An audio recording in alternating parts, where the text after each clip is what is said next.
খেলা চলছে বিশ্বজুড়ে। ফুটবল ক্রিকেট ছাড়াও খেলা রয়েছে এক দীর্ঘ ফর্দ। শুধু ফলাফল নয়, গত, আজ এবং আগামীর খেলাকে প্রেস বক্স থেকে আমরা দেখতে চাই ভিন্ন চোখে। সেই দেখাটাই দেখতে পাবেন এখন মাঠে। সঙ্গে আছি আমি নোমান আব্দুল্লাহ। শুরুতে এক নজরে দেখে নেব ক্রীড়াঙ্গনের গুরুত্বপূর্ণ খবরাখবর।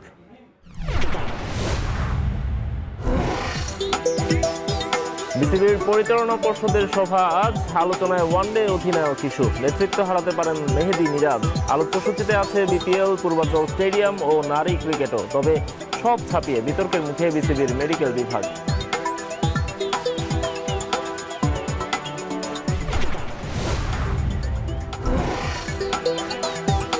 দারুবা টেস্টে দারুণ জয় পেল ওয়েস্ট ইন্ডিজ। পাকিস্তানকে হারালো 90 রানের ব্যবধানে। 211 রানের লক্ষ্যে ব্যাট করতে নেমে সম্মিলিত ব্যর্থতায় মাত্র 120 রানে গুটিয়ে যায় বাবর আজমের দল।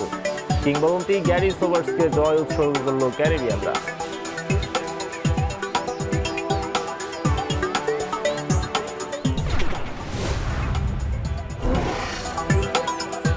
এবং সংকট কাটাতে আবারও রবার্তো মানচিনির দ্বারস্থ হলো ইতালিয়ান ফুটবল ফেডারেশন। 2020 ইউরোজয়ী কোচের কাঁধেই বর্তালো দায়িত্ব। মালদিনির পদত্যাগের পর টেকনিক্যাল ডিরেক্টরের দায়িত্ব নিলেন অভিজ্ঞ ক্লদিও রানিয়েরি। ক্রিকেট বোর্ডে নানা ধরনের আলোচনা সমালোচনা চলছে। ক্রিকেটাররা খেলতে যাচ্ছেন অস্ট্রেলিয়া সিরিজে, তার আগে ইনজুরির মিছিল চলছে ক্রিকেট দলের উপর। একই সঙ্গে ওয়ানডে অধিনায়কত্ব নিয়ে নানা ধরনের প্রশ্ন উঠছে। সবকিছু মিলিয়ে আজকে বিসিবি সভা বসছে, সেখানেই চূড়ান্ত সিদ্ধান্ত নেওয়া হবে। এই সব নিয়ে আমাদের সঙ্গে আলোচনা করতে আজকে অতিথি হিসেবে আছেন সিনিয়র ক্রীড়া সাংবাদিক সেকান্দার আলী। সেকান্দার, আপনাকে স্বাগত জানাচ্ছি। ধন্যবাদ আপনাকে। সেকান্দার ভাই, বললাম যে অনেকগুলো ইস্যু আছে। বাংলাদেশের ক্রিকেটাররা ব্যস্ত, তাদের সামনে অস্ট্রেলিয়া সিরিজ আছে। এর মধ্যে বেশ কিছু ক্রিকেটার ইনজুরিতে আছেন, সেখানে এক ধরনের সংকট চলছে। বাংলাদেশ ক্রিকেট বোর্ড আজকে বৈঠকে বসতে যাচ্ছে, তার আগে আলোচনায় আছে ওয়ানডে অধিনায়কের ব্যাপারটা। এছাড়াও আরও অনেকগুলো ইস্যুজ আছে। সবকিছু মিলিয়ে দেশের ক্রিকেট আসলে কোন পথে এগোচ্ছে, কেমন চলছে আর কি? মাঝখানে আমরা বিশ্বকাপ নিয়ে খুব ব্যস্ত ছিলাম সবাই, এবং আমাদের ফোকাসটা কিন্তু ক্রিকেটের দিকে ছিল না, যে কারণে ক্রিকেটের অনেকগুলো ব্যর্থতা আমাদের চোখের সামনে হয়তো তুলে ধরা সম্ভব হয়নি। আমরা যখনই দেখছি অস্ট্রেলিয়ার বিপক্ষে আমরা যেমন টি-20-তে হোয়াইট ওয়াশ হয়েছি আমরা আমাদের দেশের মাটিতে, তেমনি আবার জিম্বাবুয়েতে গিয়ে আমরা হেরেছি, ইনিংস ডিফিট করে হয়েছি। সবচেয়ে খারাপ জিনিসটা হলো যে আপনি এক ইনিংসে ভালো নাও খেলতে পারেন, খারাপ খেলতে পারেন, এবং পরের ইনিংসে আপনি ঘুরে দাঁড়াবেন অন্তত 11 জন ব্যাটারের 2 জন 3 জন তো অন্তত রান করবে। যেখানে প্রতিপক্ষ দল 400 স্কোর করতে পারে ফার্স্ট ইনিংসে, সেখানে আপনার অন্তত 300 350 স্কোর তো করতে পারবেন, বা আপনার 2 জন ব্যাটার ভালো রান করবে, ভালো স্কোর করবে। ব্যক্তিগত স্বার্থ তো মানুষ রান করে, কিন্তু বাংলাদেশের ক্রিকেটাররা ওই জায়গায় একেবারে চরমভাবে ব্যর্থ হয়েছে, যেটা বাংলাদেশকে 2001 সালের পরবর্তীতে আবার 24 বছর পরে, বোধহয় 2 সালের পরে আপনার ইনিংস ডিফিট জিম্বাবুয়ের মাটিতে এবং এগেন্স্ট জিম্বাবুয়ে, সেই জিম্বাবুয়ে আর এই জিম্বাবুয়ের মধ্যে কিন্তু আকাশ পাতাল পার্থক্য। সবচেয়ে বড় ব্যাপারটা হচ্ছে জিম্বাবুয়ে আমরা যখন পাকিস্তানের বিপক্ষে খুব দাপুটে জয় পেয়েছি, তখন হয়তো আমাদের ক্রিকেটারদের সাইকোলজিক্যালি হয়তো একটা বিষয় কাজ করে থাকতে পারে, যেটা হচ্ছে যে আমরা ওখানে জিম্বাবুয়ে দল, ওখানে যাব এবং আমরা যে ক্রিকেট খেলেছি, যে মানের ক্রিকেট আমরা উপস্থাপন করেছি, প্রেজেন্ট করেছি, সেই জায়গার ওখানে গিয়ে তাদেরকে অনায়াসে হারিয়ে দেব। কিন্তু তারা হয়তো ভুলে গিয়েছে যে এই জিম্বাবুয়ে কিন্তু সিলেটে তাদেরকে হারিয়ে গিয়েছে। তো ওটা যদি মাথায় রাখতো এবং সেইভাবে তাদের প্রিপারেশনটা নিত, মেন্টাল প্রিপারেশন, তাহলে আমার মনে হয় এই সিচুয়েশন তৈরি হতো না। ওখানে ফাস্ট অ্যান্ড বাউন্সি টেনিস যে ডেলিভারিগুলি থাকে, ফার্স্ট উইকেট, সেখানে ওই উইকেটগুলো আপনার যে সবসময় খেলেন না, তারা বানিয়েছে, যা দেখেছে যে এরকম উইকেট যদি না বানাই তাহলে আমরা জিততে পারবো না, বা আমাদের খেলাটা ভালো হবে না। কিন্তু ওই উইকেটই তো তারা আপনার 400+ রান করেছে। তাহলে আপনার হয় বোলিং একেবারে ম্যারমেরে ছিল, অথবা তারা অনেক বেটার প্লেয়ার যারা হচ্ছে এই অস্ট্রেলিয়া ইংল্যান্ডের মতো সক্ষমতা সম্পন্ন, কিন্তু সেটা আপনি পারেননি। মানে হচ্ছে আপনি ব্যাকফুটে থেকে এখন অস্ট্রেলিয়া খেলতে যাচ্ছেন। একে তো আপনার 3 জন গুরুত্বপূর্ণ ক্রিকেট, এবং শঙ্কার বিষয় হচ্ছে সেকেন্দার ভাই, টেস্টে বাংলাদেশ পারলো না। 2টো ইনিংসে আপনি বলছেন, একটা ইনিংসের পরে ইনিংসে কামব্যাক করার সুযোগ ছিল, টেস্টে সেটি পারেনি। এরপর ওয়ানডে সিরিজেও তারা সেই জিম্বাবুয়ের কাছে হারলো। একেবারে হারা মানে কি, আপনি সিরিজ হেরে গেলেন। আপনি এর আগেও হেরেছেন 22 সালে, আপনার ওখানে 23 সালে যদি হেরে থাকেন, তো সেই আমার কথা হলো যে এই যে আপনার ওয়ানডে সিরিজ যেখানে জেতাটা খুব ইম্পর্টেন্ট ছিল আপনার জন্য বিশ্বকাপ কোয়ালিফাই সরাসরি করার জন্য, সেই জায়গায় আপনি দিনকে দিন পিছিয়ে যাচ্ছেন। এইসব কারণ কিন্তু যদি মেহেদী হাসান মিরাজ ক্যাপ্টেন হিসেবে দেখেন, তাহলে ওনার অভিষেকটা হয়েছিল ক্যাপ্টেন্সির, সেটা শ্রীলঙ্কার বিপক্ষে 2025 সালের এইরকম জুলাইয়ের 2 তারিখে। সেইখানে কিন্তু সিরিজটা হার দিয়ে তার শুরু, 2-1 ব্যবধানে হেরেছিল সিরিজ। তো সেই জায়গা থেকে যদি চিন্তা করি, তিনি দেশের মাটিতে পরপর 3-4টা সিরিজ জিতেছেন, কোনোটাই একদম হোয়াইট ওয়াশ করতে পারেনি।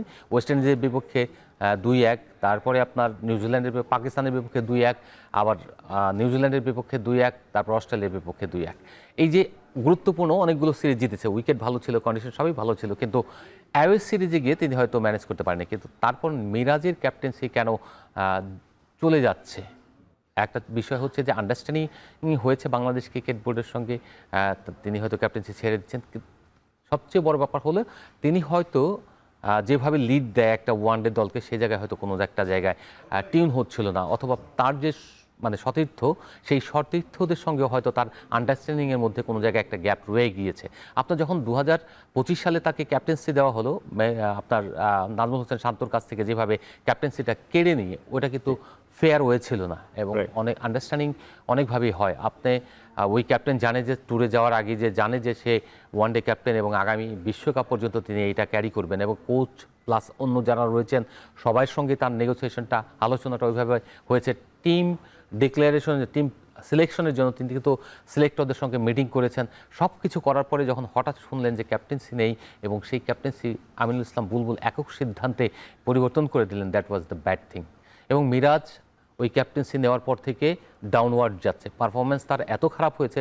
টেস্ট, ওয়ানডে, টি-20 দল তো গেলই, কিন্তু ওয়ানডে এবং আপনার টেস্টে যেভাবে তার ডাউনওয়ার্ড হচ্ছে, তাতে তার যে কোনো সময় দল থেকে বাদ পড়ার সময় চলে এসেছিল। রাইট, মিরাজের পারফরমেন্স, তার ক্যাপ্টেন্সি, সবকিছু নিয়েই আমরা আলাপ করব। তার আগে আজকে বিসিবি মিটিংয়ে এই সিদ্ধান্তগুলো হবে। আমাদের সহকর্মী জুবায়ের আছেন মাঠে, আমরা একটু তার কাছ থেকে শুনতে চাইব আজকের মিটিংয়ে আসলে কি কি এজেন্ডাগুলো নিয়ে আলাপ হতে পারে।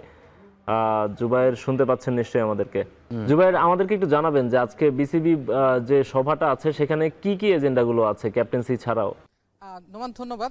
বেশ প্রাণবন্ত একটা আলোচনা শুনছিলাম আমি সেকান্ত ভাইয়ের সঙ্গে। অবভিয়াসলি সেকান্ত ভাই বেশ ভালো আলোচনা চলছিল।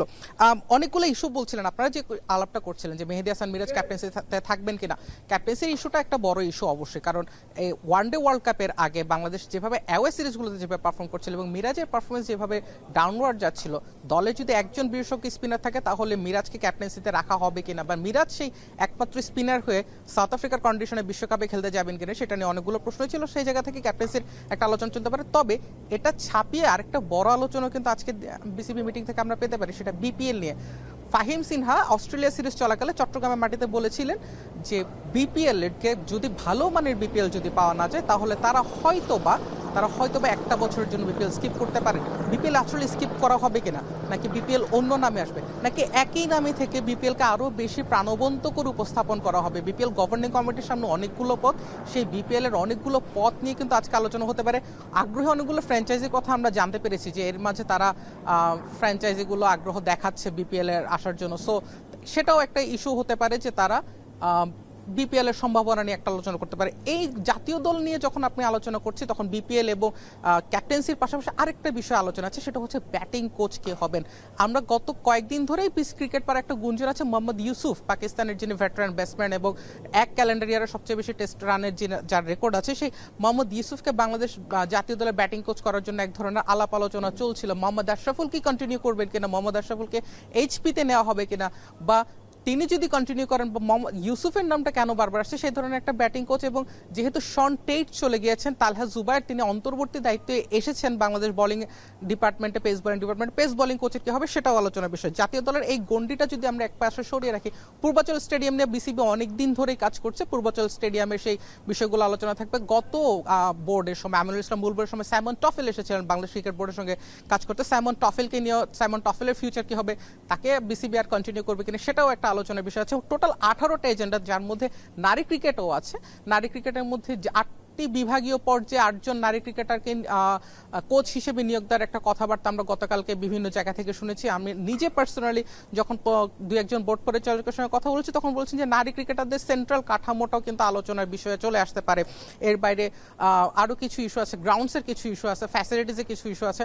সবগুলো মিলিয়ে কিন্তু বেশ অনেকটা দিন পরে, প্রায় 2 মাসের একটা বিরতি দিয়ে বোর্ড সভাটা হচ্ছে এবং প্রত্যেক বিভাগ থেকে অনেকগুলো আলোচনার বিষয় আছে। মেডিকেলের আলোচনার একটা বিষয় থাকতেই পারে আজকের দিনে, বিশেষ করে যখন এতগুলো ইনজুরি নিয়ে বাংলাদেশ ক্রিকেট বোর্ড যখন ভুগছে সেই সময়টা। সো আলটিমেটলি অনেক ইম্পর্টেন্ট একটা বোর্ড মিটিং, 18টা থেকে মতো এজেন্ডা আছে। বেশ লম্বা সময় ধরে বৈঠকটা চলবে, তবে সবকিছু জানা যাবে সন্ধ্যায় যখন বিসিবি আনুষ্ঠানিকভাবে আমাদেরকে সবকিছু জানাবে। নোমান। জুবাইর, আপনি বোর্ড সভা ফলো করতে থাকুন, নিশ্চয়ই অনেক গুরুত্বপূর্ণ সিদ্ধান্তগুলো আসবে এবং আপনি সেই সব সিদ্ধান্তগুলো আমাদেরকে টাইম বাই টাইম জানিয়ে দিবেন। জুবাইরকে ধন্যবাদ। সেকেন্দার ভাই, আমরা যেটি শুনছিলাম ক্যাপ্টেন্সি নিয়ে আমরা আলোচনাটা করছিলাম, অনেকগুলো ইস্যুজ আছে বলছিলেন আমাদের সহকর্মী, তার মধ্যে ক্যাপ্টেন্সি ইস্যুটা অবশ্যই প্রাধান্য পাবে। আমরা মেহেদী মিরাজকে নিয়ে কথা বলছিলাম, মেহেদী মিরাজের ক্যাপ্টেন্সি নিয়ে কথা বলছিলাম। আমাদের কাছে মেহেদী মিরাজের ক্যাপ্টেন্সির কিছু পরিসংখ্যানগত বিষয়ও আছে, আমরা সেগুলো যদি পাই সেগুলো একটু দেখে আসতে পারি। তার আগে মেহেদী মিরাজের কথা আপনি যেটি বলছিলেন যে মিরাজ যেমন ক্যাপ্টেন্সিতে শুধু দলকে ডোবাচ্ছিলেন সেটি না, অ্যাজ এ প্লেয়ারও কিন্তু তার ডাউনফল হচ্ছিল, পারফরমেন্সে তার ব্যাপক প্রভাব পড়ছিল।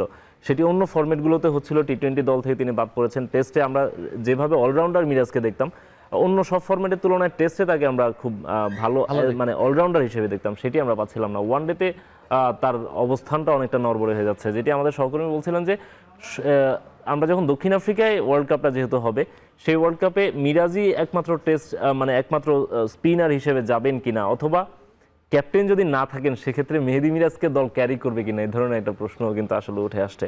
সো এই সবগুলো কারণ কি আসলে মিরাজকে এখান থেকে মানে ক্যাপ্টেন্সি থেকে সরিয়ে দিচ্ছে, নাকি এখানে আরো অন্য কোনো কারণও আছে? এখানে মিরাজ নিজেকে হয়তো ওইভাবে পরীক্ষায় পাশ করতে পারেননি, নিজেকে উত্তীর্ণ করতে পারেননি। যেটা আমি বলবো সেটা হচ্ছে যে মিরাজ কিন্তু দলীয় পারফরমেন্স যদি আমরা চিন্তা করি, he is outstanding because of আপনার যদি 21টা ম্যাচের মধ্যে 10টা আপনি জিতেছেন, তার মধ্যে 8টা দেশে আর 2টো হলো বাইরে। 6টা ম্যাচ খেলেছেন বাইরে, শ্রীলঙ্কায় এবং জিম্বাবুয়ে, এবং জিম্বাবুয়ের কাছে আপনি 2-1 ব্যবধানে হেরেছেন, শ্রীলঙ্কার কাছে 2-1 ব্যবধানে হেরেছেন, অর্থাৎ 4টা ম্যাচ আপনি বাইরে হেরেছেন। যদি অ্যাওয়ে সিরিজ আরও বেশি হতো, এই 4টা আমরা এখানে জিতেছি, ওয়েস্ট ইন্ডিজ, পাকিস্তান, নিউজিল্যান্ড এবং অস্ট্রেলিয়া, এইগুলো যদি অ্যাওয়ে সিরিজ হতো তাহলে আমরা একটাও জিততাম কিনা সেটা নিয়ে প্রশ্ন হয়তো উঠতে পারে। আরেকটা ব্যাপার হচ্ছে যে মিরাজের এই দলীয় পারফরমেন্সের চেয়ে যেটা বেশি গুরুত্বপূর্ণ সেটা হলো মিরাজ নিজেকে হারিয়ে ফেলেছেন। মিরাজের হারিয়ে যাওয়াটা কিন্তু বাংলাদেশের ক্রিকেটের জন্য সবচেয়ে ক্ষতির কারণ। তিনি কিন্তু মাঝখানে তাকে মনে করা হচ্ছিল সাকিব আল হাসান ছড়ে যাওয়ার পরে বা চলে যাওয়ার পরে তাকে তার রিপ্লেসমেন্ট হবেন। জি, তো টি-20তে সেভাবেই তাকে কিন্তু দলে নেওয়া হয়েছিল। ভারত সিরিজ যখন আমরা দেখলাম, ভারতের টি-20 সিরিজ হলো, তো ওই সময় মিরাজ কিন্তু আউটস্ট্যান্ডিং পারফর্ম করতে পারেননি এবং নিজেকে তার পরবর্তীতে টি-20 থেকে তিনি একসময় সরে যেতেই হলো, তিনি পারফর্ম করতে পারছেন না। ওয়ানডেতে যখন তিনি ক্যাপ্টেন্সি পেলেন এবং ক্যাপ্টেন্সি পাওয়ার পর থেকে তার পারফরমেন্সে মেন্টাল প্রেশারটা অনেক বেশি নিয়ে ফেললেন এবং তার সতীর্থরাও হয়তো যেভাবে প্রক্রিয়া তাকে দেওয়া হয়েছে ক্যাপ্টেন্সিটা সেটা হয়তো গ্রহণযোগ্য হয়নি বলেও দলের মধ্যে অনেকটা ফিসফাস ছিল এবং ওটা হয়তো স্যুট করেনি তার জন্য, এবং তিনি আলটিমেটলি পারফরমেন্স নিচের দিকে নেমে গিয়েছেন। এই যে এখন যদি এইভাবে চলতে থাকেন তার খেলাটা যেমন শেষ হয়ে যাবে, তেমনি বাংলাদেশ দলও একজন ভালো অলরাউন্ডারকে মিস করবে। টেস্ট এবং ওয়ানডেতে মিরাজ যখন আগের ছন্দে যদি ফিরে আসেন তাহলে বাংলাদেশের ওই যে লোয়ার মিডল অর্ডার যেটা বলি আমরা, ওই জায়গাটাকে বাংলাদেশ খুব স্ট্রং ছিল, সেই জায়গাটায় স্ট্রং না থাকলে বাংলাদেশের কিন্তু ম্যাচ জেতা কঠিন হয়ে যাবে। যেটা অতীতে আমরা দেখেছি, মিরাজ যখন ভালো পারফর্ম করে কিংবা টপ অর্ডার বা মিডল অর্ডারের শুরুর দিকে যারা ফেল করলেও লোয়ার মিডল অর্ডারে মিরাজ একা বুকচিতে দাঁড়িয়ে অনেক রান করেছেন এবং বাংলাদেশ দলকে জয়ে সাহায্য করেছেন। তো এরকম মিরাজকে আমরা চাই। বাংলাদেশের ক্যাপ্টেন মিরাজ যেটুকু তার নাম তোলার দরকার ছিল, সে 1 বছর হয়ে গিয়েছে, তার নাম বোর্ডে অনার বোর্ডে থাকবে, কিন্তু তাকে দরকার যে পারফর্মার মিরাজকে। আপনার সচিন টেন্ডুলকার ক্যাপ্টেন্সি হিসেবে কিন্তু নিয়েছিলেন, নেওয়ার পরে অল্প কিছুদিন পরে ছেড়ে দিয়েছেন। জানেন যে ক্যাপ্টেন ম্যাটেরিয়াল তিনি নন, তিনি হলো পারফর্মার। এই পৃথিবীতে একজন সেরা খেলোয়াড়দের একজন, মাত্র 2-3জনের যদি তুলনা করা হয় তাহলে সচিন টেন্ডুলকারকে ওইখানে রাখা হয়। তাহলে তিনি বুঝতে পেরেছেন যে আমার ক্যাপ্টেন্সি যদি আমি ধরে রাখি তাহলে আমি ফেল করবো এবং একসময় জাতীয় দল থেকে বাদ পড়বো, এবং শুধু বাদ পড়া নয়, আমার ক্যারিয়ারটা যে আমি যে সচিন টেন্ডুলকার সেই তকমাটা আমার ভিতরে আমার ইতে থাকবে না, লেভেলটা আমার সঙ্গে থাকবে না।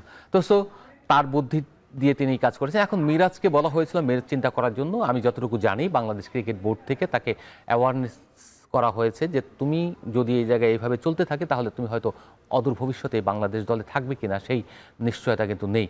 তখন মিরাজকে কিন্তু ভাবতে হয়েছে এবং তার সতীর্থদের সঙ্গে তিনি আলোচনা করেছেন। জিম্বাবুয়ে সফর যখন চলছিল তখন শ্রীলঙ্কা থেকে তিনি তখন শ্রীলঙ্কায়, এবং শ্রীলঙ্কা বিকজ অফ এলপিএল খেলছেন, ওখান থেকে তার সঙ্গে কারোর সঙ্গে শেয়ার করেছেন পদত্যাগ করার ব্যাপারটি, আবার এখানেও কারোর সঙ্গে শেয়ার করেছেন। তো আলোচনার ভিত্তিতেই যেটা হচ্ছে সেটা হলো মিরাজ সরে যাওয়ার কথা আমি জেনেছি। সেটা হচ্ছে যে আপনার পরবর্তীতে যেটা হচ্ছে যে অলরেডি হয়তো তার পর্বটাও শেষ হয়ে গিয়েছে, এখন নতুন অধিনায়ক হয়তো আজকে সিলেক্ট হয়ে যাবে এবং সেটা লিটন কুমার দাস হওয়ার সম্ভাবনাই বেশি। কারণ লিটন কুমার দাসের ব্যাপারে অনেকেই গুড অবজারভেশন রয়েছে, ক্রিকেটারদের গুড অবজারভেশন রয়েছে, বিকজ অফ আপনার মাঠে যে কুইক ডিসিশন নেওয়া, সূক্ষ্ম কিছু সিদ্ধান্ত নেওয়া এবং পরিবর্তন করা, এইগুলোর ব্যাপারে লিটন খুবই এক্সপার্ট। আবার ধরেন যদি নাজমুল হোসেন শান্তর কথা চিন্তা করেন, ব্যক্তিত্বের জায়গায় মনে হয় অনেক বেশি তিনি স্মার্টলি ডিল করতে পারেন, তিনি খুব স্মার্ট ক্রিকেটার, পারফর্মারও সব দিক দিয়ে। কিন্তু এই মুহূর্তে ওয়ান ডে টি-20-র সঙ্গে ওয়ান ডে ক্যাপ্টেন যদি একই ফরম্যাট হয়, কাছাকাছি ফরম্যাট, দুটো আলোচনা করতে, এবং প্লেয়ারদের ম্যাক্সিমাম ওয়ান ডে ফরম্যাটের প্লেয়াররাই আপনার টি-20 খেলে, সো তাদেরকে ম্যানেজ করার জন্য লিটনের খুব সুবিধা হবে। এবং তিনি যে মানের এগ্রেসিভ ক্যাপ্টেন, তাতে বাংলাদেশের ওয়ান ডে বিশ্বকাপ 2027 সাল পর্যন্ত তাকে নেতৃত্ব করার প্ল্যান করছে সবচেয়ে বেশি, এবং তিনিই হবেন বলে যতটুকু জেনেছি। রাইট। কিন্তু সেকেন্দার ভাই, প্রসেসটা নিয়ে আমরা, মেহেদী মিরাজ যেভাবে ক্যাপ্টেন হয়েছেন সেই প্রসেসটা নিয়ে আপনি প্রশ্ন তুলেছেন, সেই প্রসেসটা নিয়ে আমরা সবাই প্রশ্ন তুলেছি। কারণ শান্তর কাছ থেকে যেভাবে একেবারে তিনি জানতেনই না, যেভাবে তার কাছ থেকে ক্যাপ্টেন্সি নেওয়া হয়েছিল, এখন আবার যখন হচ্ছে মেহেদী মিরাজকে বাদ দেওয়া হচ্ছে বা লিটনকে আনা হচ্ছে, এইটা মোটামুটি লিটন বা মেহেদী মিরাজ দুজনই জানেন, এই প্রসেসটা নিয়ে কারো কোনো প্রশ্ন নেই। কিন্তু প্রশ্ন যেখানে, সেটি হচ্ছে যে মেহেদী মিরাজের ভাইস ক্যাপ্টেন হচ্ছেন আবার নাজমুল হোসেন শান্ত। আপনি ভাইস ক্যাপ্টেনকে টপকে বাইরে থেকে আরেকজনকে আনবেন, নাকি ভাইস ক্যাপ্টেনকেই ক্যাপ্টেন করার ওয়েটা হচ্ছে প্রপার আর কি? না, একজনকে তৈরি করার জন্য ভাইস ক্যাপ্টেন রাখতে পারে, এরকম যেমন ডেভিড ওয়ার্নার আপনার অনেক দিন কিন্তু ভাইস ক্যাপ্টেন হিসেবে অস্ট্রেলিয়া দলের ক্যারি করছে, মানে সার্ভিস দিয়ে গেছে। তো ক্যাপ্টেন অস্ট্রেলিয়া দলগুলির প্র্যাকটিসগুলো একটু ডিফারেন্ট, বাংলাদেশের প্র্যাকটিসগুলো একটু ডিফারেন্ট হয়। এখন আপনার চিন্তা করা হচ্ছে, অনেকে যেমন সাইফ হাসানকে আপনার ভাইস ক্যাপ্টেন দিয়েছিলেন কিন্তু তিনি ফেইলার, তো তাকে আপনার ক্যারি করার মতো জায়গা কিন্তু নেই। জাতীয় দলেই নিয়মিত যান না, 11-এই যার নিয়মিত খেলার সবসময় আমরা দেখি না, সক্ষমতা দেখি না, সেই জায়গায় কিন্তু আপনার ভাইস ক্যাপ্টেন সবাইকে সবসময় দেওয়া যায় না, বা ভাইস ক্যাপ্টেন হলেই যে ক্যাপ্টেন হবে সেটার কিন্তু নিশ্চয়তা নাই, গ্যারান্টি কিন্তু সবসময় থাকে না। আমরা যদি সোহানের কথা চিন্তা করি, তাকে কিন্তু সাকিব আল হাসানের ভাইস ক্যাপ্টেন করা হয়েছিল টি-20 টুর্নামেন্টে, টি-20 দলে।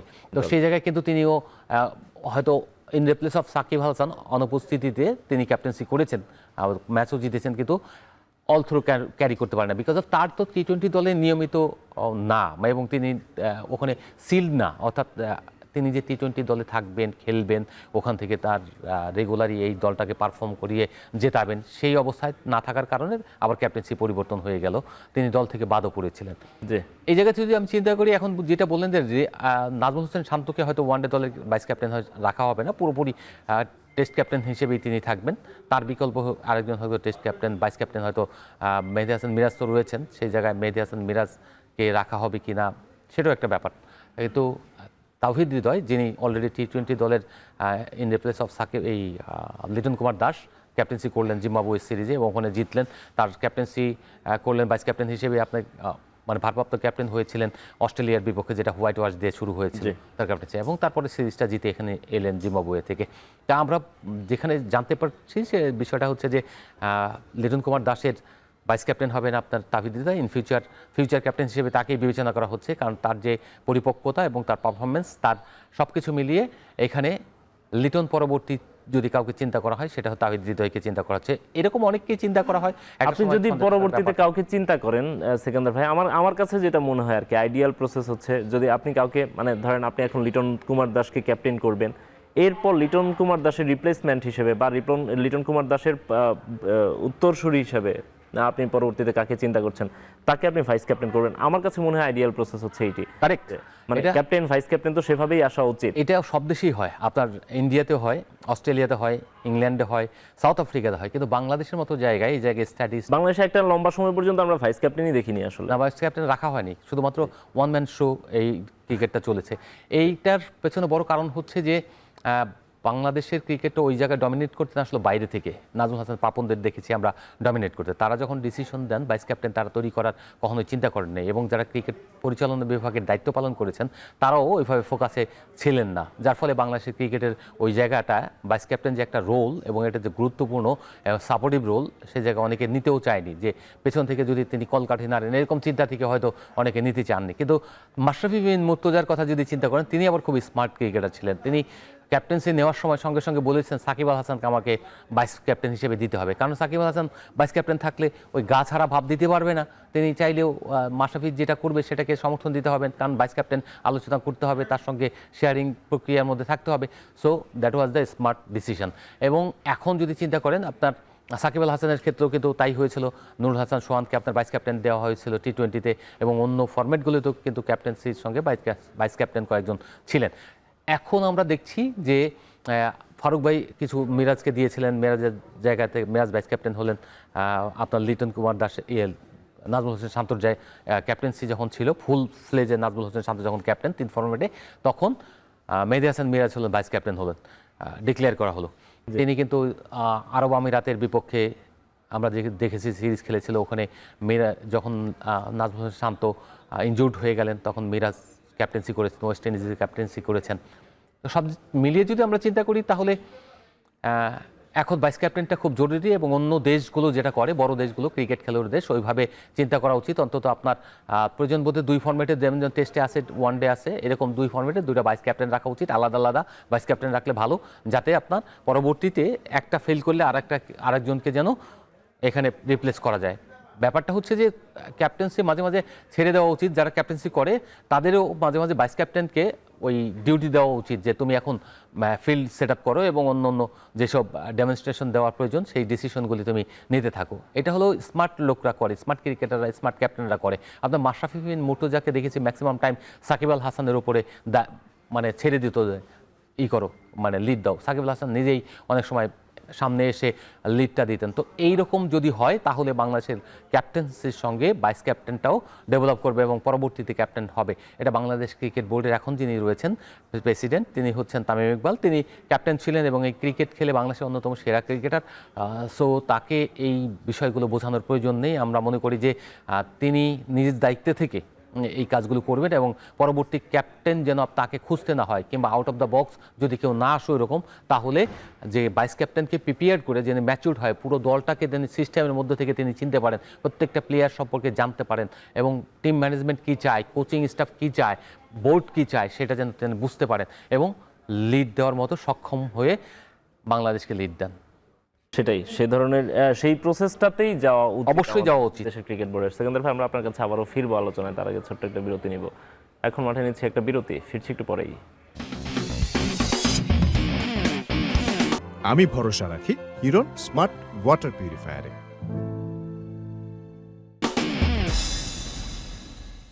বিরতির পর ফিরে এলাম, আপনারা দেখছেন এখন মাঠে। সেকেন্দার ভাই, আমরা মেহেদী হাসান মিরাজের পারফরমেন্স তাকে ক্যাপ্টেন্সি থেকে সরিয়ে দেওয়ার জন্য একেবারে উপযুক্ত আর কি, মানে এখানে কোনো প্রশ্ন নেই যে যে পারফর্ম তিনি করছেন তার আন্ডারে দল যেভাবে পারফর্ম করছে, বিশেষ করে অ্যাওয়ে সিরিজগুলোতে, সো সেখানে কোনো প্রশ্ন তোলার সুযোগ নেই যে তার ক্যাপ্টেন্সি রাখার যৌক্তিকতা নিয়ে।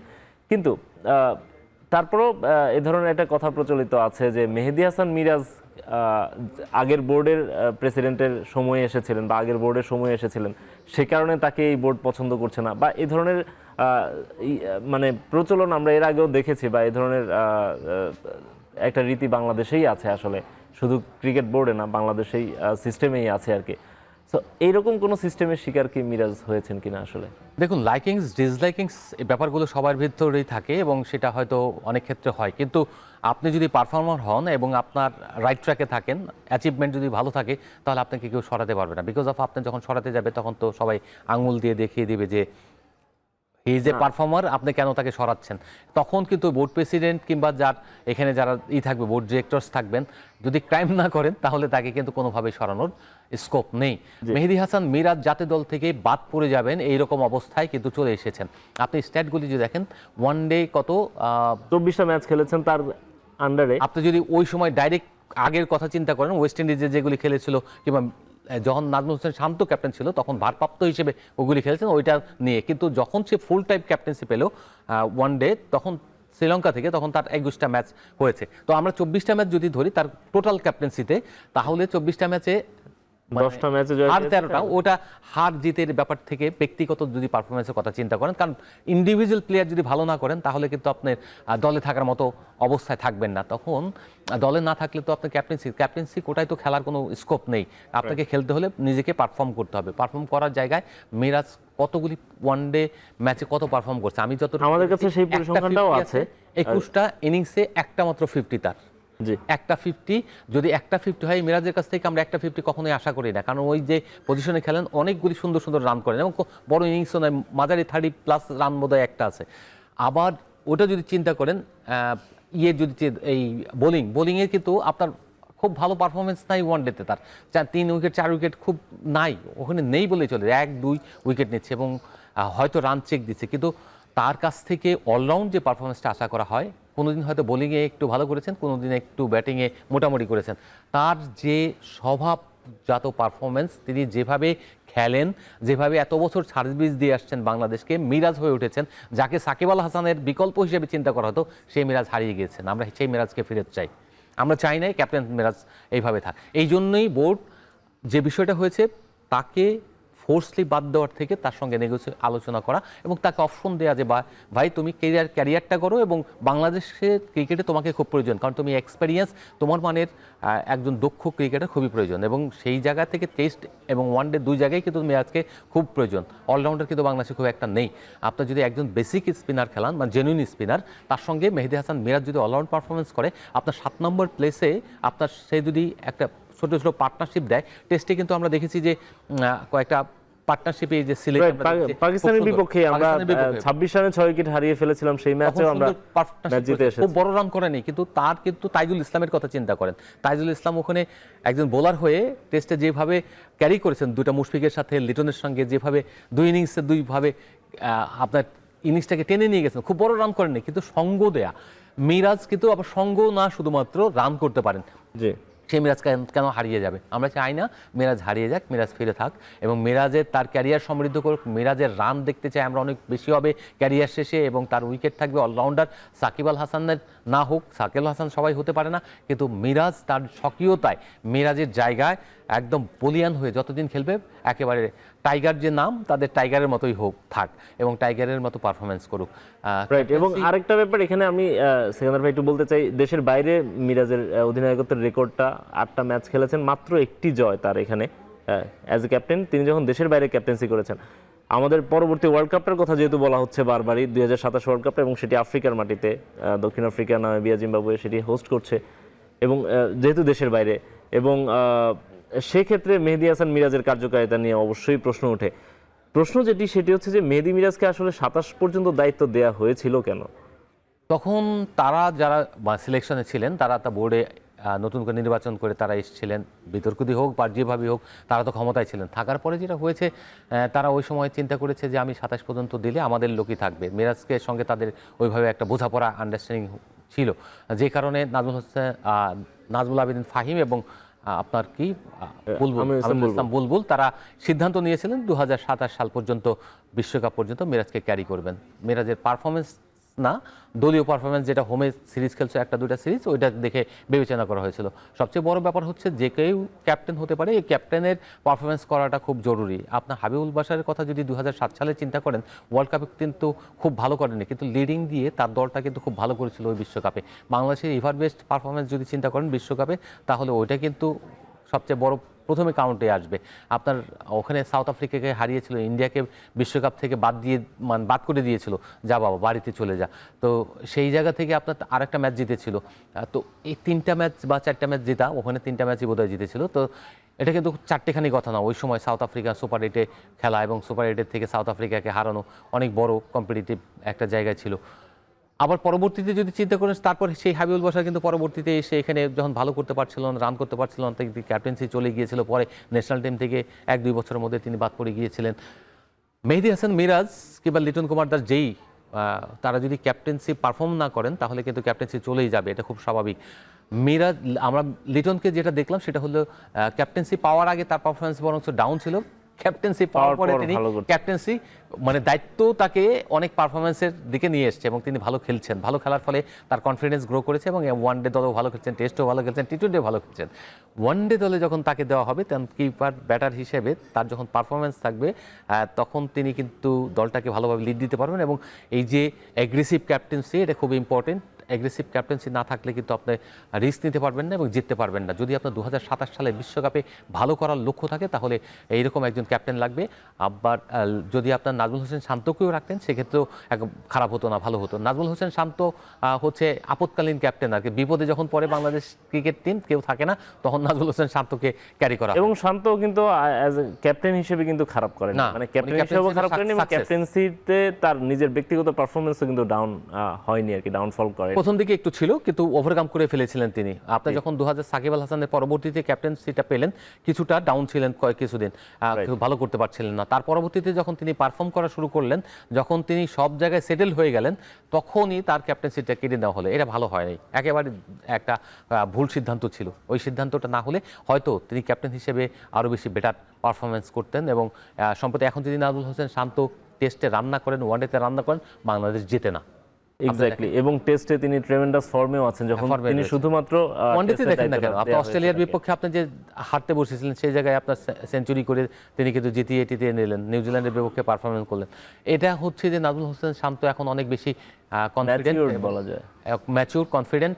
তার সঙ্গে সঙ্গে কিভাবে খেলতে হয় গেমটা ভালো বোঝেন। গেমটা যখন বুঝে নেয়, যে কোনো মানুষ যখন যে কোনো কাজ বুঝে যে এই কাজটা কিভাবে করতে হয় তখন সেই কাজটা সে ভালো করে। নাজমুল হোসেন শান্ত ওয়ানডে এবং টেস্টটা খুব ভালো রপ্ত করে ফেলেছেন এবং সেই জায়গায় পারফর্ম করছেন। টি-20তে তিনি কিছুটা পিছিয়ে পড়েছেন, তিনি হয়তো মাঝখানে বিপিএলটা তার ভালো জানে বা বসেছিলেন, যে কারণে তার আসলে টি-20 দল থেকে বাদ পড়েছেন। টি-20তে কিন্তু তিনি খারাপ করছিলেন না। সো আমার মনে হয় যে আবার তিনি কাম ব্যাক করবেন এবং 3 ফরম্যাটেই খেলবেন। রাইট, আমরা যখন লিটন দাসের ক্যাপ্টেন্সি নিয়ে কথা বলছি তখন লিটন দাস নিজেও ইনজুরিতে এবং দীর্ঘদিন তিনি খেলতে পারছেন না। লাস্ট সিরিজটায় তিনি কোনো ম্যাচই খেলতে পারেননি। এটা নিয়ে অনেক ধরনের বিতর্ক আছে। লিটন দাসের ঠিকঠাক চিকিৎসা হয়নি, এই ধরনের একটা কথা উঠেছে এখন। লিটন দাসকে জিম্বাবুয়েতে নেওয়া হলো ইনজুর্ড অবস্থায় এবং না খেলেই আবার ফেরত আনা হলো। তার মানে ইনজুরিটা ঠিকমতো অ্যাসেস করতে পারেনি বাংলাদেশের মেডিকেল বিভাগ। আমরা দেখেছি গতকালকে তাসকিন এবং নাহিদ রানা তারা দুজনই গিয়েছেন অস্ট্রেলিয়ায় এবং সেখানে তাসকিন এবং নাহিদ রানা দুজনই অস্ট্রেলিয়ান চিকিৎসকের বা ফিজিশিয়ানের শরণাপন্ন হবেন। বলা হচ্ছে নাজমুল হোসেন শান্ত, যাকে নিয়ে আমরা আলাপ করছিলাম, শান্ত সিরিজের পরে, টেস্ট সিরিজের পরে অস্ট্রেলিয়ায় চিকিৎসকের শরণাপন্ন হবেন। বাংলাদেশের মেডিকেল বিভাগ নিয়ে কথা উঠছে, অনেকদিন ধরেই এই কথাগুলো চলছে। আগে ছোট পরিসরে কথা হতো বা ফিসফাস হতো, এখন পুরোদমে কথা হচ্ছে, গণমাধ্যমে আসছে। বাংলাদেশের মেডিকেল ডিপার্টমেন্টটা নিয়ে আসলে জানতে চাই, ক্রিকেটাররা কেন বারবার ইনজুরিতে পড়ছেন, কেন দীর্ঘদিন ধরে তারা ফিরতে পারছেন না, পুনর্বাসন প্রক্রিয়াটা কেন এত লম্বা, এবং ক্রিকেটারদের সঠিক অ্যাসেসমেন্টটা কেন আসলে হয় না বাংলাদেশের ক্রিকেট বোর্ডে? কিছু কিছু জায়গায় ইমপ্রুভমেন্ট রয়েছে। আপনার আগে যে মেডিকেল ডিপার্টমেন্ট ছিল তার থেকে অনেক বেটার এখন কিন্তু ট্রিটমেন্ট হয় এখানে। সবচেয়ে বড় ব্যাপার হচ্ছে এবার যেটা হচ্ছে লিটন কুমার দাসের ইনজুরিটা অ্যাসেস নিয়ে একটা ঝামেলা হয়েছে, সেটা হচ্ছে এভার কেয়ারের সঙ্গে একটা হাসপাতাল যেটা সঙ্গে বিসিবির আপনার চুক্তিবদ্ধ, যে কারণে হচ্ছে সমস্ত ট্রিটমেন্টগুলো ওখানেই হয় এবং তারা যে এমআরআইগুলি করেন ওখানেই করে থাকেন। তো যেটা শুনলাম যে গত পরশুদিন সন্ধ্যায় মেডিকেল ডিপার্টমেন্টের সঙ্গে আপনার ডিসিপ্লিনারি কমিটি বসেছিলেন এবং তাদের কাছ থেকে ট্রিটমেন্ট প্ল্যান কীভাবে কী কী ট্রিটমেন্ট হয়েছে, কেন হয়েছে, কোনো জায়গায় ত্রুটি রয়েছে কিনা, সেই জায়গা থেকে তারা যেটা সিরাজউদ্দিন মোহাম্মদ আলমগীর বলেছেন যে আমাদের কাছে কোনো কিছু মনে হয়নি যে ট্রিটমেন্টে কোনো ঘাটতি রয়েছে। যেটা হচ্ছে বাংলাদেশে যে জায়গা থেকে, যে হাসপাতাল থেকে আপনার এই যে এমআরআইগুলি করা হয়, তাদের যে টেকনিশিয়ান ছিল সেই টেকনিশিয়ানগুলো খুবই ভালো ছিলেন এবং তারা এখন অন্য হাসপাতালে চলে যাওয়াতে নতুন যারা এসেছেন তারা ওইভাবে অ্যাসেস করতে পারছে না। আরেকটা বিষয় হচ্ছে মেশিন, লিটন কুমার দাসের কিন্তু মাসল ইনজুরি নেই, আর যেটা হচ্ছে যে তার ওখানে ফ্লুইড জমে আছে, অর্থাৎ কোনো কারণে তার ওখানে পেইন্টটা রিলিজ হয়নি, রিলিজ না হওয়ার হয়তো ফ্লুইড জমা থাকার কারণে ওই ফ্লুইডটা তারা চিহ্নিত করতে পারে না, যে মেশিন রয়েছে বাংলাদেশে সেইটা চিহ্নিত করতে পারে না। এটা সিঙ্গাপুরে ওই মেশিন রয়েছে, সিঙ্গাপুর বা ইন্ডিয়াতে এই ধরনের হয়ে থাকে। তো এটা যখন প্লেয়ার কমপ্লেন করছিল যে আমার এখানে পেইন এখনও আছে, তখনই সঙ্গে সঙ্গে যদি আপনার দেশের বাইরে কেন পেইনটা রয়েছে ফার্দার এক্সামিন করার জন্য বাইরে পাঠিয়ে দেওয়া হতো, ইন্ডিয়া বলেন বা সিঙ্গাপুর বলেন। যেহেতু আগে থেকেই মানে তারা এইরকম বড় প্লেয়াররা সিঙ্গাপুরের মতো জায়গা চুজ করে বা আরব আমিরাতের মতো জায়গা চুজ করে, সেখানে আপনি পাঠাতে পারতেন, পাঠালে ভালোই হতো। সবচেয়ে বড় যেটা হচ্ছে যে মেডিকেল ডিপার্টমেন্ট যেটা তাদের এখানে প্রেজেন্টেশন করেছেন এবং প্রোটোকল যে করেছেন, সেখানে কোনো ত্রুটি পাওয়া যায়নি বা ডিসিপ্লিনারি কমিটি। আমাদের মেডিকেল বিভাগটা কি আপ টু দ্য মার্ক কিনা সেকেন্দার ভাই? মেডিকেল বিভাগের আসলে তারা তো প্রোটোকল দেন, এটাকে তো ট্রিটমেন্ট করেন কিভাবে, যেসব জায়গা যদি এমআরআই করার পরে যদি কোনো ইনজুরি থাকে, সেই ইনজুরি ফিজিওদের মাধ্যমে ট্রেনিংগুলি হয়। যদি অপারেশন অস্ত্রোপচার, তো তারা অস্ত্রোপচার করেন না, তারা কোনো রকম ভাঙা জোড়া লাগান না, তারা করেন কি সেটা হলো যে প্রোটোকলগুলি ফলো করে কীভাবে তাদেরকে ফিট করে মাঠে ফেরানো যায় সেই প্রোটোকলটা দেখেন। এবং উন্নত যেসব ডাক্তাররা বা চিকিৎসকরা কিংবা ফিজিশিয়ানরা আপনার ট্রিটমেন্ট প্ল্যান দেন, সেটাকে এক্সিকিউট করার জন্য তারা কাজ করেন। ফলে এই মেডিকেল বিভাগ কিন্তু যদি আপনার লন্ডন কিংবা অস্ট্রেলিয়া কিংবা ইয়ের সঙ্গে ইন্ডিয়ার কোনো ফিজিশিয়ানদের সঙ্গে তুলনা করেন, তাহলে কিন্তু হবে না। এখানে কিন্তু ওই মানের নাই। দেবাশিস চৌধুরী যিনি রয়েছেন হেড অফ ফিজিশিয়ান এখানে, তিনি এই ইঞ্জেকশনগুলি দিচ্ছেন কিংবা যার যে কোনো সমস্যাগুলি হচ্ছে কিনা উন্নত চিকিৎসা কেন্দ্র অপারেশনের জন্য, এখানে কিন্তু মেডিকেল ওইরকম কিছু হয় না, সবগুলো বাইরে করাতে হয় এবং ওনারা সেটাকে অ্যাসেস করে বাইরের সঙ্গে কনসাল্ট করেন, কনসাল্ট করে এখানে নিয়ে আসেন। যেটা হচ্ছে যে প্রপারলি এমআরআইতে ওই জিনিসটা ফ্লুইডটা না আসাতে এটা একটা ঝামেলা হয়ে গিয়েছে। তবে প্লেয়ার যখন কমপ্লেন করেন তখন তাকে ফুল রেস্টে পাঠানো, যে কোনো মেডিকেল ডিপার্টমেন্ট বলেন কিংবা কোচ বলেন কিংবা যার ট্রেনার থাকেন, তাদের নৈতিক দায়িত্ব। বায়েজিদ যেটা বলেছেন সেটা হচ্ছে যে, যেটা আমাকে বলা হয়েছে সেটা হচ্ছে যে ওখান থেকে তিনি ভিডিওতে দেখছিলেন কি রিহ্যাবগুলি কীভাবে করছেন, রিহ্যাব করা ভিডিও দেখে ডিরেকশন দিতে হচ্ছিল। তো ভিডিও দেখে ডিরেকশন দেওয়াটা আসলে উত্তম কিছু নয়। যেটা এখানে আপনার যে রিহ্যাব সেন্টার থাকে, সেখানে কিন্তু সে একজন বিদেশি ছিলেন, তিনি কিন্তু এখন আর নাই। রিহ্যাব সেন্টারটা প্রপারলি চালু নেই, এটা হচ্ছে বাংলাদেশ ক্রিকেট বোর্ডের এখন বড় ব্যর্থতা। এটা বাংলাদেশ ক্রিকেট বোর্ডে যারা নীতি নির্ধারক রয়েছেন তাদের উচিত ছিল, যে ভদ্রলোক চলে গিয়েছেন, যে রিহ্যাব সেন্টার যার সঙ্গে চুক্তি ছিল, ওইরকম আরেকজন মানে এক্সপার্ট ফিজিশিয়ান বা ফিজিও তাকে এখানে রাখা, অথবা ট্রেনার সঙ্গে একজন ট্রেনার রাখা, দক্ষ ট্রেনার, যারা এখানে ইনজুর্ড হবেন সঙ্গে সঙ্গে তাদেরকে এখানে যে কোনো বয়স ভিত্তিক হোক, সিনিয়র ক্রিকেটার হোক কিংবা মিড লেভেলের ক্রিকেটার হোক, তাদেরকে এখানে ট্রিটমেন্ট দেবেন এবং তাদেরকে পুনর্বাসন করার জন্য সর্বোচ্চ লুক আফটার করবেন এখানে। এবং আপডেটটা জাতীয় দলের সঙ্গে যে ফিজিও থাকবেন তাকে জানাবেন যে ভাই আমার এই প্লেয়ারগুলি এখন ফিট, তুমি তাকে টেক ওভার করতে পারো এবং করে তার ম্যানেজমেন্টগুলি তুমি ওখানে করবে। এবং জাতীয় দলের মূল কাজটা হবে যে এখানে যে পেইন ম্যানেজমেন্ট বা ইনজুরি ম্যানেজমেন্টের যে সেন্টারটা থাকবে, ওখান থেকে ছাড়পত্রটা আসবে যে হ্যাঁ he is now fit, 100% fit, then selection panel তাকে পিক করবে। তো এই জায়গাটা ল্যাকিংস রয়ে গেছে, মাঝখানে কিন্তু এটা ছিল। রাইট। সেকেন্দার ভাই, আমরা আপনার কাছে আবারও ফিরবো, তার আগে আরেকটা বিরতি নেব। এখন মাঠে নিচ্ছে আরও একটা বিরতি, ফিরছি একটু পরেই। আমি ভরসা রাখি হিরন স্মার্ট ওয়াটার পিউরিফায়ারে। বিরতির পর ফিরে এলাম, আপনারা দেখছেন এখন মাঠে। সেকেন্দার ভাই, আমরা বাংলাদেশের ক্রিকেটারদের ইনজুরি নিয়ে কথা বলছি। এই ইনজুরি সমস্যা, নানা সমস্যা নিয়েই বাংলাদেশ দল যাচ্ছে অস্ট্রেলিয়ায়। একটা টাফ সিরিজ বাংলাদেশের সামনে অপেক্ষা করছে। অনেক বছর পরে, 23 বছর পরে বাংলাদেশ অস্ট্রেলিয়ায় খেলতে যাচ্ছে এবং সেখানে বাংলাদেশের সামনে বাংলাদেশের মেইন প্লেয়ার যারা, কি প্লেয়ার যারা, নাহিদ রানা খেলতে পারছেন না, শরীফুল খেলতে পারছেন না, লিটন দাস প্রথম টেস্টে খেলতে পারবেন না এবং পরের টেস্টেও খেলতে পারবেন কিনা একটা শঙ্কা রয়ে গেছে। কেমন হতে যাচ্ছে সিরিজটা? দেখুন, 23 বছর পর যেটা বললাম, আপনি কিছুক্ষণ আগে ইনফরমেশনটা দিলেন, এটা 23 বছর পর আমরা টেস্ট সিরিজ খেলতে যাচ্ছি। এটা একটা জেনারেশন কিন্তু শেষ হয়ে গিয়েছে যারা অস্ট্রেলিয়ার মাটিতে টেস্ট খেলার সুযোগ পায়নি। ইংল্যান্ডেও কিন্তু তামিম ইকবাল এবং সাকিব আল হাসানরা খেলার সুযোগ পেয়েছেন, কিন্তু অস্ট্রেলিয়াতে তারা টেস্ট খেলার সুযোগ পায়নি। ওয়ানডে খেলেছে 2008 সালে, এই ডারউইনেই খেলেছিল। তো এত বছর পর একটা সিরিজ খেলতে যাচ্ছে এবং এখানে সর্বোচ্চ গুরুত্ব দিয়ে অস্ট্রেলিয়া দল তার সেরা দলটাকে ডিক্লেয়ার করেছে। তার মানে হচ্ছে যে বাংলাদেশের যে পেস বোলিং ইউনিট ছিল সেই ইউনিট দেখে তারা থ্রেটের মধ্যে ছিল এবং ভেবেছিল যে এই দলের বিপক্ষে যদি আমাদের জিততে হয় তাহলে আমাদের সেরা দলটা নিয়েই খেলতে হবে। বাংলাদেশের ওই সময় সেই প্রথম দিকে সেরা দল তারা খেলাতো, 2006 সালেও বাংলাদেশে খেলতে এসেছে, যেটা জিততে জিততে বাংলাদেশ হেরে গিয়েছে। সেই ম্যাচটার কথা যদি আমরা চিন্তা করি, সেখানেও কিন্তু সেরা দল খেলেছে রিকি পন্টিংয়ের নেতৃত্বে। তো এখন এতদিন পরে যখন আবার একদম প্রায়োরিটি দিয়ে খেলছে, বাংলাদেশের সম্ভাবনা অনেকটাই ক্ষীণ হয়ে এসছে আপনার দুজন গুরুত্বপূর্ণ বোলার না থাকাতে। কারণ আপনার বোলিং ইউনিটে কিছুটা বাংলাদেশ ম্যাচ জিতলে কিন্তু বোলিং ইউনিট দিয়েই ম্যাক্সিমাম ক্ষেত্রে জিতে। তো সেই জায়গায় নাহিদ রানা এবং শরীফুল না থাকাতে বোলিং বৈচিত্র্য কমে এসছে। তবে তারপরেও যারা রয়েছেন তারা একেবারে খারাপ না, নিয়মিত টেস্ট বোলার রয়েছেন। আবার এখানে হাসান মাহমুদ যদি ক্লিক করে যান তাহলে খুব ভালো হবে। তাসকিন আহমেদ সেরা ছন্দে রয়েছেন, তার ফিটনেস ধরে রাখতে পারলে তিনি ডেফিনেটলি ভালো করবেন। কিন্তু আমি চিন্তিত হলো ব্যাটিং লাইন আপনি ব্যাটিং কিন্তু ক্লিক করছে না। আপনি জিম্বাবুয়েতে দেখেন একেবারে যাতা অবস্থা, লেজে গোবর করে ফেলছে বিভিন্ন সময়। আপনি যদি পাকিস্তানের সঙ্গে আমরা যেভাবে জিতেছি, কিন্তু সেখানেও কিন্তু আমাদের টপ অর্ডার ব্যাটাররা কিন্তু তেমন পারফর্ম করতে পারেননি। মিডল অর্ডারের কিন্তু গিয়ে কারা মুশফিক একদিন, লিটন কুমার দাস একদিন রান করেছেন। এই দুজনের পারফরমেন্সের কারণে সিলেটে আমরা টেস্টটা জিততে পেরেছি।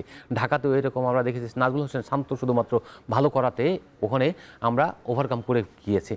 তো ওভারঅল যদি আমাকে ভালো করতে হয়, লিটন কুমার দাসের এক্সক্লুশন মানে না থাকা দলে এটা আমাদের বিগ লস। ব্যাটিংয়ে সবচেয়ে বড় ব্যাপার, আরেকটা হচ্ছে কিপিংটা তিনি যখন করেন, কিপিংটা কিন্তু খুব ভালো করেন। তো তার এই জায়গাটা একটা না থাকাটা খুবই দুশ্চিন্তার কারণ। তবে একই সঙ্গে যেটা হচ্ছে যে আপনার জাকির আলী অনিক তিনি জাতীয় দলে ফিরেছেন, টেস্ট দলে ফিরেছেন। লিটন কুমারের জায়গায় যদি তিনি খেলেন, অবধারিত প্র্যাকটিস ম্যাচে যদি একটু ভালো করেন তাহলে নিশ্চয়ই খেলবেন। খেললে পরে তাহলে বোঝা যাবে তার ছন্দে ফেরাটাও ইম্পর্টেন্ট।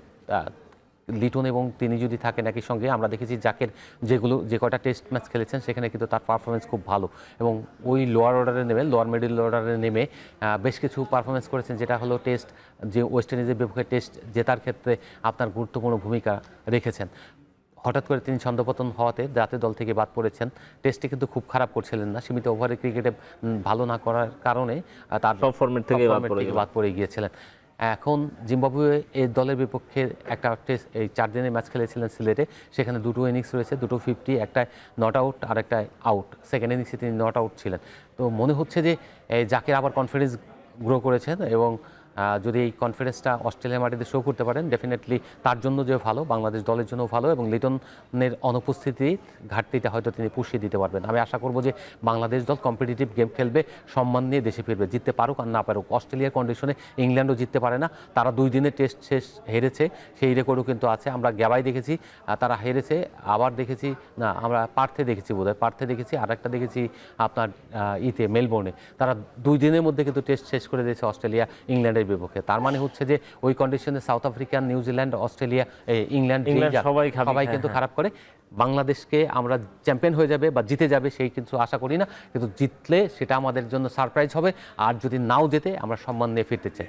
মানে বাংলাদেশ আরো একবার সম্মানজনক হারের দিকে এগোতে চাচ্ছে, সম্মান নিয়ে প্রতিদ্বন্দ্বিতাপূর্ণ ক্রিকেট খেলতে চাই। আমরা আপনার কাছে আবারও ফিরবো সেকেন্দার ভাই, তার আগে আরেকটা বিরতি নিব। এখন মাঠে নিচ্ছে আরো একটা বিরতি, ফিরছি একটু পরেই।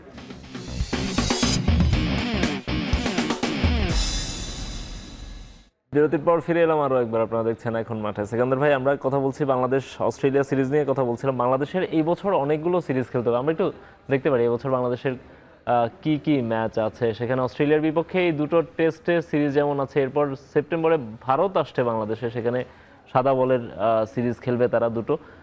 অক্টোবর নভেম্বরে বাংলাদেশের ওয়েস্ট ইন্ডিজের সঙ্গে হচ্ছে দুটো টেস্ট ম্যাচ আছে। এরপর নভেম্বর ডিসেম্বরে দক্ষিণ আফ্রিকার বিপক্ষে পূর্ণাঙ্গ সিরিজ। মোটামুটি ভালো ব্যস্ততা আছে বাংলাদেশের এই বছরের বাকি যে সময়টুকু আছে। এই সময়টাতে বাংলাদেশের ক্রিকেটারদের ইনজুরি, এটা যেমন একটা আশঙ্কার ব্যাপার। আবার আমরা করি কি, দল অফ ফর্মে ক্যাপ্টেন চেঞ্জ করে হচ্ছে সেটিকে মানে এই মানে সমস্যাটা, সংকটটা আসলে সমাধান করা যাবে কিনা। শুধু ক্যাপ্টেন চেঞ্জই আসলে সমাধান, নাকি অ্যাজ এ হোল টিমকে আসলে পারফর্ম করতে হবে এই সামনে যে সিরিজগুলো আছে? দেখুন, ক্যাপ্টেন সাকসেস হয় তার টিম যখন ক্লিক করে, এবং টিম ক্লিক করার জন্য শুধুমাত্র ক্যাপ্টেন্সি দিয়ে কিন্তু টিম ক্লিক করা যায় না। যদি ওইটা করা যেত তাহলে মহেন্দ্র সিং ধোনিকে যদি আপনার আফগানিস্তান দলের ক্যাপ্টেন বানিয়ে দেওয়া হতো তাহলে বিশ্ব চ্যাম্পিয়ন হয়ে যেত ওই সময় আফগানিস্তান। এটা হয় না। তো যেটা হচ্ছে যে বিষয়, সেটা হচ্ছে যে ক্যাপ্টেন তখনই সাকসেস হয় কিংবা কোচ তখনই সাকসেস হয় যখন তার দল সাকসেস হয়, তার দল ক্লিক করে। তারপরেও বলবো যে এই বছর যে সিরিজটা আছে, এখন যদি যেটা বললেন যে আপনার ক্যাপ্টেন্সি চেঞ্জ যদি করতেই হয় বা অবধারিত হয় কিছু বিষয়ের কারণে, অনেকগুলি বিষয় থাকে যে মাঠ পরিচালনা, টিম পরিচালনা কিংবা ম্যানেজমেন্টের সঙ্গে সম্পর্ক। শুধু তাই না, ক্যাপ্টেন তো শুধুমাত্র ওই যে মাঠের ভিতরে কিছু সময় দায়িত্ব পালন করবে তা না, ক্যাপ্টেনের অনেকগুলো বিষয় থাকে ডিসিশন নেওয়ার। ওখানে যখন টিম মিটিংয়ে যায় তখন ডমিনেট করার, বোল্ডলি বলার, প্রেস কনফারেন্স সামলানোর, কিংবা টিভিতে যখন লাইভ হয়, লাইভের পরবর্তীতে যখন আপনার প্রেজেন্টেশন হয় ওখানেও অ্যাটেন্ড করার ওই স্মার্টলি অনেক ব্যাপারগুলি থাকেও, সেই ব্যাপারগুলি মিলিয়েই আসলে একটা প্যাকেজ অফ ক্যাপ্টেন। তো সেই জায়গায় যদি চিন্তা করেন একটা ক্যাপ্টেনের ভূমিকা থাকে কি, যদি দলটা 19 থাকে সেটাকে 20-এ পরিণত করার একটা সুযোগ থাকে। সেখানে লিটনকে আমরা দেখেছি টি-20 দলটা যখন খুবই প্রথম দায়িত্ব নিল তখন কিন্তু খুব খারাপ অবস্থা ছিল, মাজুল অবস্থায় ছিল, ওখান থেকে খুব দ্রুত কামব্যাক করলেন। এবং চিফ সিলেক্টর যখন আপনার গাজী আশরাফ হোসেন লিপু ছিলেন তখন তার দলে ইয়েকে দিলেন, শামীম হোসেন পাটোয়ারিকে বাদ দিয়ে নিলেন ওখানে মাইনুল ইসলাম অঙ্কনকে, আই থিঙ্ক গেইজ। তো ওই জায়গায় যখন নিল তখন কিন্তু তিনি আউটবাস্ট করেছিলেন, যদিও নিয়ম অনুযায়ী আউটবাস্ট করা ওখানে উচিত না, তারপর তিনি করেছিলেন। তার মানে হচ্ছে বোল্ডলি একটা জায়গায় অবস্থান নেওয়ার কারণে পরবর্তীতে কিন্তু শামীম হোসেন পাটোয়ারি দলে থাকলেন এবং সব ম্যাচ কিন্তু শামীম পাটোয়ারি খেলেছেন। জি, আলটিমেটলি হচ্ছে যে এরকম বোল্ডনেসও থাকা দরকার ক্যাপ্টেনের। আমি একটা উদাহরণ দিতে পারি, লারা এবং কোর্টনি ওয়ালশ না, কাটলি অ্যাম্ব্রোস, তারা ডিসিপ্লিনারি কেসে ডাকা হয়েছে যে তারা কিছু একটা ডিসিপ্লিন ব্রেক করেছিলেন। তারপরে আপনার এইরকম ডিসিপ্লিনারি কেসে ডিসিপ্লিনারি কমিটি ডেকেছে, ডাকার পরে যেটা করেছেন সেটা হচ্ছে যে ক্যাপ্টেন যাওয়ার সময় ক্যাপ্টেন সুটেড বুটেড হয়ে গিয়েছেন, ওরা তো ওদের একটা স্টাইল রয়েছে। যেখানে অ্যাম্ব্রোস যেটা করেছেন সেটা একটা টি শার্ট পরে গিয়েছেন, সেখানে লেখা আছে ব্ল্যাকস আর ব্যাড। ওই লেখার পরে ওখানে গেছে, ক্যাপ্টেন যে বসলেন ওখানে, যে অ্যাম্বস ওখানে বসলেন, বসার পরে যে ডিসিপ্লিনারি কমিটি ছিলেন তাকে দেখে বলে ওকে লেটস গো, মানে ওখানে ছেড়ে দিয়েছেন। তার মানে হচ্ছে ক্যাপ্টেনকেও ওই রকম প্রিপেয়ার করতে, সাহসী হতে হবে, যেন তার যে টিমমেট রয়েছে তাকে ওইভাবে প্রিপেয়ার করে নিয়ে যাবেন, তাকে ওইভাবে ব্যাক করবেন।